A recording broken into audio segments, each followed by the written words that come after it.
Hi everyone, welcome back to my mini vlog. હું છું રીમા ભટ્ટ અને સ્વાગત છે તમારું મારી ચેનલમાં. અને આ મિની વ્લોગ છે ને હું સાંજથી ચાલુ કરું છું. મને ક્રિયાંશ બેઠા હતા ને અમને બંનેને એટલી ભૂખ લાગી હતી ને એટલે મેં આવી છે ને સૂકી ભેળ બનાવી હતી. મને પેલી આંબલીની ચટણીવાળી ભેળ નથી ભાવતી, એટલે આમાં મેં મસ્ત મજાનું કાકડી, ટમેટાં, કાચી કેરી, ધનિયા બધું નાખીને મસ્ત મજાની સૂકી ભેળ બનાવી હતી. અને આમ તો છે ને 7 વાગી ગયા હતા પણ તોય ખાઈ લીધી મમ્મી અને ક્રિયાંશે. અને મને મારી જેમ કોને કોને આવી સૂકી ભેળ ભાવે એ મને જરાક કહેજો.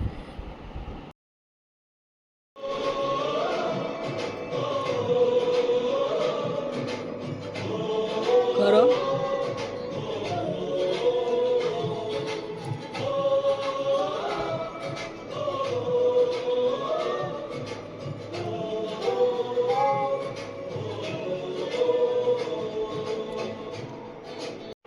બસ પછી બીજા દિવસે બપોરે 12 વાગે મેં સ્ટાર્ટ કર્યો હતો.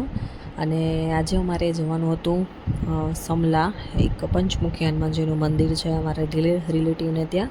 તો ત્યાં જમવા જવાનું હતું પ્રસાદ લેવા માટે. તો હું, કાર્તિક, ક્રિયાંશ અને હવે બધા ત્યાં પ્રસાદ લેવા જ પહોંચી ગયા હતા. અને રિટર્નમાં અમે કેરાળા દર્શન કરવા ઊભા રહી ગયા હતા, કેમ કે મંદિર મેં નહોતું જોયું એટલે કાર્તિકે ચાલ આપણે દર્શન કરી આવીએ. અને છે ને ત્યાંનો આ વ્યૂ છે, એટલો મસ્ત વ્યૂ હતો ને એમ થાય ત્યાં બેસી રહે. તડકો હતો ને તોય મજા આવે એવો વ્યૂ હતો. અને એમ પણ આજે હનુમાન જયંતિ હતી એટલે પબ્લિકે હતું એમ. આ નાના કેરાળા છે, સ્વયંભૂ હનુમાનજી મહારાજનું મંદિર હતું. અને ત્યાં શૃંગાર એટલો મસ્ત કર્યો હતો ને આજે આ મહાદેવનો, આ રાધા કૃષ્ણનો હતો. અને પછી જે હનુમાનજીનું હતો એ બી બહુ મસ્ત હતો. અને એટલી સ્મેલ આવતી હતી ને મસ્ત મજાની આખા મંદિરમાં ફૂલોની. અને બસ પછી અમે નીકળી ગયા ઘરે.